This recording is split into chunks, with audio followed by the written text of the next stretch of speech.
갈라디아서 6장 1절부터 10절까지 말씀을 읽었습니다.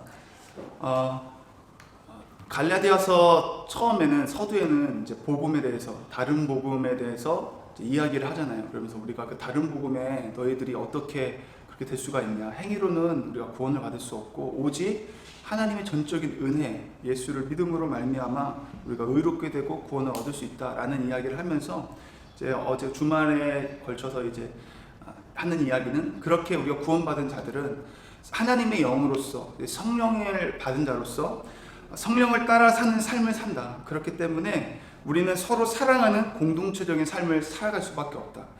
이게 삶의 방식이 육체의 어떤 그런 삶의 방식이 아니라 성령에 따라 사는 삶의 방식으로 살아가게 된다. 그러면서 갈라디아서 어제 말씀 보니까요, 육체의 소욕을 따라가지 말고 성령의 소욕에 따라 살아가며 사는 것이 마땅하다. 그래서 육체의 소욕에 속해 있는 것이 무엇인가 라고 하면서 이야기를 나눴잖아요.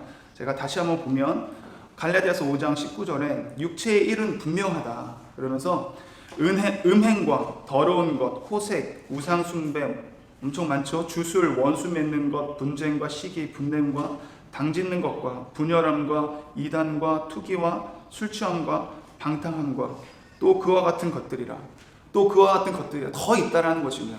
나열하기가 다 하진 못했지만 그와 같은 하나님을 떠나 사는 삶의 모습, 범죄하는 자들의 모습이 육체를 따라 사는 삶을 이야기하고 있는 거거든요. 오늘 말씀 이어서 사도 바울이 이제 형제들에게 어떤 권면을 하는데, 어떻게 권면을 시작하냐면요, 형제들아, 사람이 만일 무슨 범죄한 일이 드러나거든, 이 범죄한 일이 드러났다는 게 무엇이에요? 아까 우리가 읽은 육체의 일을 행하는 모습들이 드러나거든. 지금 형제들이라고 하는 것은 바깥에 예수를 믿지 않는 자들이 아니라 예수 그리스도 안에서 우리가 형제 자매가 되죠. 그래서 교회 안에 있는 자들이 형제님 자매님 이러잖아요. 우리 교회 안에 있는 사람들을 가리키는 거예요. 오늘 마지막 절 10절에 보면요, 더욱 믿음의 가정들에게 할지니라 라고 기록되어 있잖아요. 이 믿음의 가정이라고 하는 것은 우리 교회 안에 있는 형제들에게 더욱 하라는 이야기라는 것이죠. 우리 교회 안에서 예수님을 믿음에도 불구하고 또 예수님을 주로 섬기는데도 불구하고 그들의 삶을 보면 도무지 세상 사람들과 별반 차이 없는 모습을 보는 거예요. 방탕한 모습, 음행하는 모습, 딱 솔선수범, 어떤 예를 들면 찬양팀이 세팅을 하는데 가만히 놀고 있는 사람이 있고 수다 떠는데 누구는 열심히 일하고 있는데 그 모습을 보면서 내가 뭐 도와줄 거 없어 하면서, 가족이잖아요. 그러니까 도와주고 그래야 되는데 그런 모습이 안 보이는 모습을 볼 때 가슴이 아프죠. 그런 형제들에게 우리가 마음으로만 쟤 왜 저래 이런 것이 아니라 정말 그 사람을 사랑한다면 신령한 너희는 온유한 심령으로 그러한 자를 바로잡으라고 말하고 있어요. 신령한 너희는 어떤 사람이에요? 복음을 접한 자고 네가 예수를 주인 삼고 만왕의 왕자라고 고백하는 너희들은 온유한 심령으로 그들을 바로잡으라고 하는 것입니다. 온유한 심령이 어떤 것을 말해요? 온유하다라는 것은 이 단어, 헬라어 단어로 어떤 의미가 있냐면 길들여진 야생마를 이야기하는 거거든요. 길들여졌다는 거, 야생마는 날뛰잖아요. 근데 그것을 길들이는 것은 누가 길들이느냐? 예수님의 말씀에 순종되어지고 예수님의 말씀을 의존하는 사람, 예수님을 의지하는 사람, 그런 예수님의 말씀에 의존하는 마음으로, 지금 심령, 그런 온유한 심령으로 바로잡으라는 거죠. 그러니까 내가 우월해지려고 그 사람을 바로잡으려고 하는 것이 아니라, 내 감정대로 그 사람을 하는 것이 아니라 하나님의 주시는 그 온유한 심령으로. 그러니까 어떻게 해야 돼요? 바로잡기 전에 먼저 하나님 앞에 기도해야 되는 거죠. 이게 내가 우월감을 가지고 말하려고 하는 건지, 내가 갑이 돼가지고 내가 교회 오래 다녔으니까 그런 마음으로 하는 건지, 아니면 하나님 주시는 마음을, 하나님의 명령으로 내가 그 사람에게 바로잡아야 되는 것인지 한 번, 두 번 더 하나님께 묻고 기도하면서 신중하게 해야 된다는 거죠. 그렇게 바로잡을 때 그 사람이 하나님 앞에 돌이켰을 때 얼마나 귀한 것이 되겠습니까? 바로잡고라는 것은 그냥 대충 수리한다는 뜻인데, 대충 수리하는 것이 아니라 완벽하게 수리한다는 거거든요. 그래서 우리 좋은 말로는 수리하고 완벽하게 바로잡는 거라고 하지만, 사실은 이 바로 전하는 말을 받아들이는 사람 입장에서는 왜 나에게 지적질하지라고 이렇게 생각될 수도 있잖아요. 근데 우리가 충분히 기도하고 또 하나님의 명령을 따라서 그 사람에게 권면하고 지적질이라 할지라도 그것이 거룩한 지적이 돼서 그가 그 말을 듣고 돌이키는 그런 역사가 있게 될 줄 믿습니다. 그렇기 때문에 우리는 온유한 심령으로 그 사람 바로잡을 수 있는 저와 여러분이 되었으면 좋겠습니다. 혹시 이 말을 할 때 누구 생각나는 사람이 있습니까? 있다면은 기도하시고 그 사람에게 정말 하나님 사랑으로 권면을 한다면 반드시 그 권면을 듣는 사람이 그 말을 진심으로 받고 또 하나님 앞에 돌이키는 역사가 있게 될 줄 믿습니다. 그러면서 너 자신을 살펴보아 너도 시험을 받을까 두려워하라 라고 말씀하고 있죠. 우월감에 빠질 수 있다는 거예요. 내가 우월감에 의해서 갑질하려고 이렇게 지적질할 수 있는데 그러지 말라는 거죠. 혹은 내가 우월감에 안 빠졌다 할지라도 내가 이렇게 권면함으로써 그 사람이 돌이키고 복음을 받아들이고 또 이 내가 소속되어 있는 그 공동체가 부흥하는데 이것이 주어가 내가 되는 것이 아니라 하나님이 이렇게 하셨다라고 되는데 어느 순간 영적인 교만이 나도 모르게 찾아와서 내가 했으니까 이렇게 했다. 내가 아니었으면 쟤는 구원 못 받았을 거야. 내가 아니면 이 공동체는 부흥하지 못했을 거야. 내가 아니면 안 됐을 거야. 라고 하는 영적인 교만에 빠질 수 있기 때문에 조심하라고 하는 거죠. 이것은 사도 바울 자신에게도 우리가 말씀을 봐서 알지만 내가 복음을 전한 뒤에 버림받을까 두려워하노라라고 말씀하고 있잖아요. 사도 바울은 죽기까지 그런 마음으로 자신 스스로를 돌이켜보면서 영적인 교만에 빠지지 않을까 항상 돌아봤던 사람이라는 것입니다. 그러면서 2절 말씀에 너희가 짐을 서로 지라 그리하여 그리스도의 법을 성취하라. 그리스도의 법을 성취하라. 서로 지라는 것은요 일시적으로만 그렇게 바로잡아주고 그러는 것이 아니라 지속적으로 계속적으로 관계성을 갖고서 계속 도와주라는 거죠. 뭘 도와줘요? 믿음으로 세워져 갈 수 있도록 내 주변에 있는 형제 자매들을 그렇게 바로잡아줄 수 있는 삶을 살고 너희가 서로 지라고 말씀하고 있는 거예요. 끊임없이 관계를 가지고 서로 그렇게 하기를 원한다. 그렇게 할 때에 비로소 어떻게 돼요? 그리스도의 법을 성취하게 된다. 다른 말로 그리스도의 법을 성취하기 위해서는 너희들이 서로 지속적으로 계속적으로 관계를 가지면서 믿음으로 세워줘야 된다. 그때 그리스도의 법이 성취되게 될 줄 믿습니다. 그리스도의 법을 성취하라고 되어 있는데 이 그리스도의 법을 성취한다는 게 뭐예요? 예수 그리스도, 예수는 사랑이잖아요. 사랑의 법이 성취된다는 거예요. 예수 그리스도가 하나님을 사랑하기 때문에 순종함으로 이 땅에 와서 십자가에서 죽으셨듯이 그리스도의 법이 성취된다는 것은 우리도 예수와 같은 삶을 살아가게 된다는 거예요.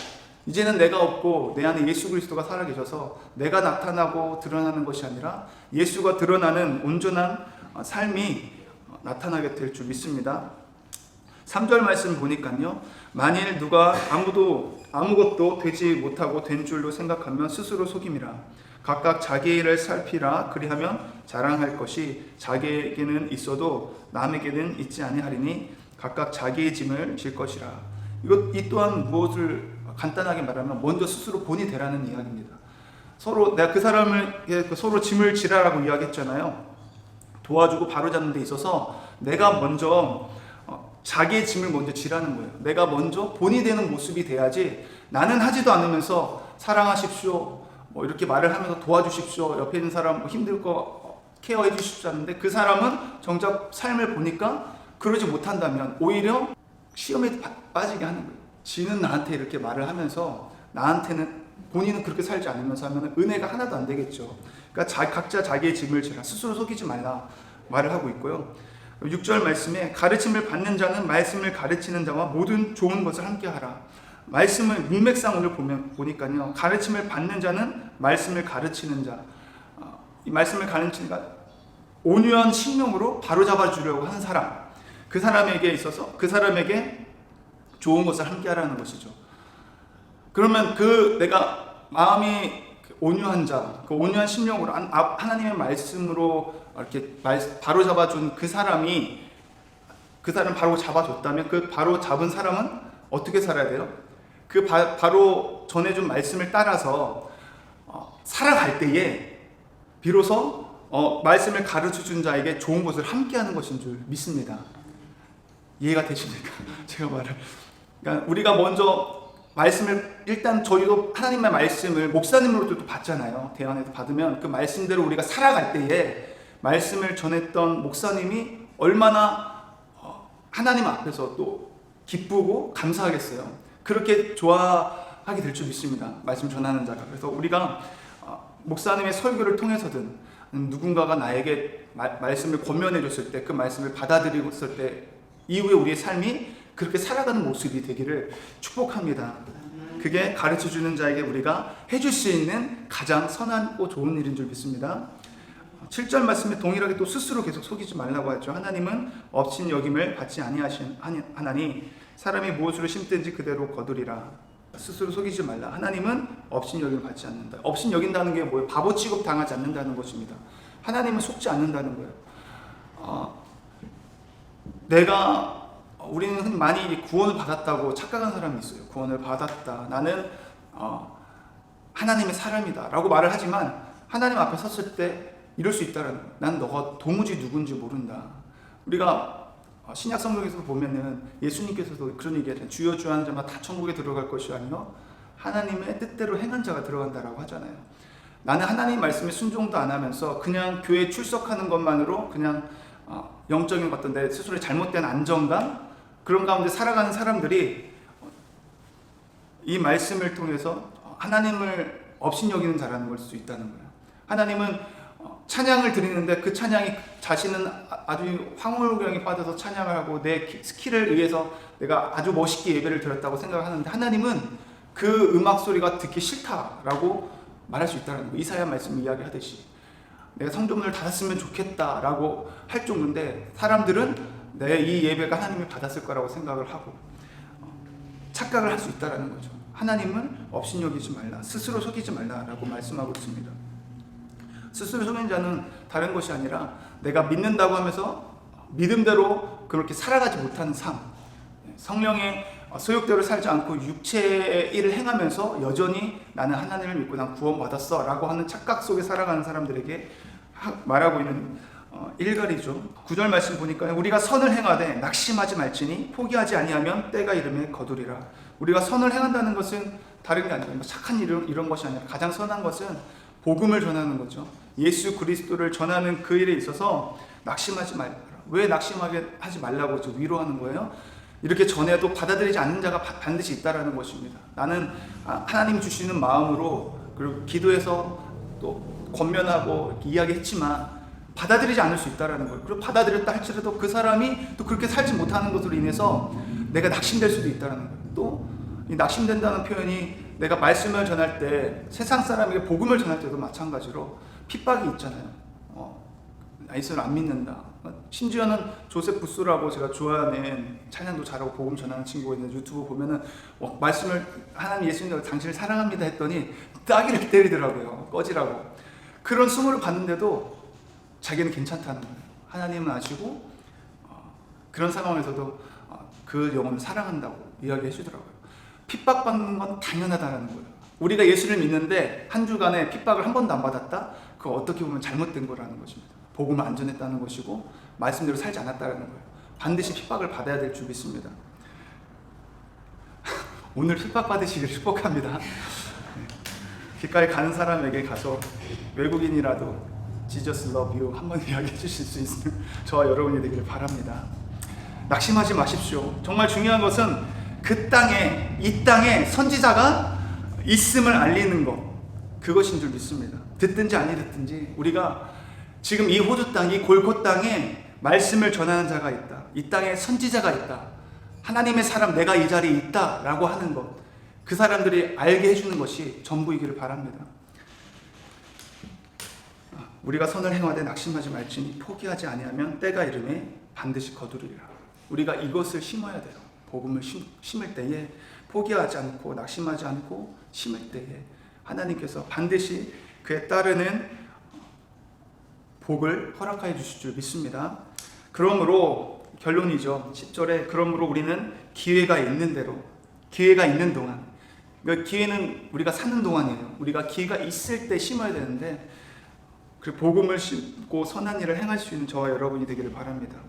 이 일에 있어서 이걸 누구에게 더욱더 이야기해요? 행하라고 말을 하고 있습니까? 믿음의 가정들에게 하라고 말하고 있습니다. 모든 이에게 이 착한 일을 더 하게 하되 더욱더 먼저는 누구에게? 믿음의 가정, 우리 교회 안에 있는 형제 자매들에게 이 이야기를 권면하고 이것들을 심으라고, 선한 일을 행하는 것을 심을 수 있도록, 복음을 위해 살아갈 수 있도록, 주변에 믿는 형제들 중에 복음에 반대되는 상충되는 일을 행하는 모습을 본다면, 육체의 일을 행하는 모습을 볼 때에 온유한 심령으로 그를 바로 잡아라.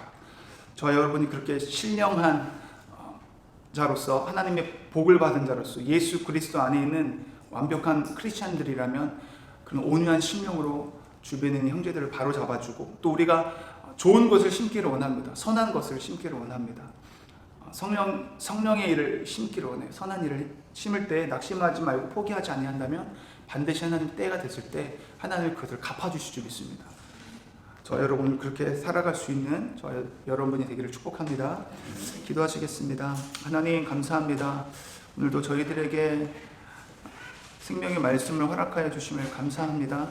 저희들 길들여진 야생마로서, 이제 하나님 말씀을 받은 자로서 그 말씀을 주변에 있는 형제 자매들에게 하나님의 명령을 따라 권면할 수 있는 자로 살아갈 수 있기를 원합니다. 그렇게 지속적으로 관계를 맺으면서 그런 믿음을 세워줄 수 있는 그런 먼저 본이 되는 삶을 사는 하나님의 사람이 될 수 있도록 우리를 붙들어 주시옵소서. 하나님, 우리가 이 땅을 살아가면서 내가 육체적인 일에, 세속적인 일에 초점을 맞추는 것이 아니라 하나님의 나라와 영광을 위해 초점을 맞출 수 있기를 원합니다. 하나님, 우리가 가는 곳곳마다 선한 일을 하기를 원하고 또 복음의 씨앗을 심기를 원합니다. 하나님, 그로 인해 여러 가지 낙심되는 일도 있고 포기하고 싶을 때가 있겠지만 그런 상황 가운데서도 여전히 주님 우리와 함께하여 주셔서 우리가 포기하지 않을 때 하나님께서 하나님의 때에 가장 크신 복으로 우리에게 갚아주실 줄 믿습니다. 나는 이 복음을 오늘 받았으니 그냥 받고 멈추는 것에서 끝이는 것이 아니라 나는 이 말씀을 실천하고 적용할 수 있도록 하나님 우리를 붙들어 주시옵소서. 성령 충만할 때 하나님의 뜻을 이루고 하나님의 일을 우리가 하게 될 줄 믿습니다. 오늘 이 하루 말씀과 기도로 더욱더 무장하여 성령 충만하여 생수를 흘려보낼 수 있는 물된 동산 같은 저희들 될 수 있도록 주님 역사하여 주시옵소서. 예수님의 이름으로 감사드리며 기도드렸습니다. 아멘.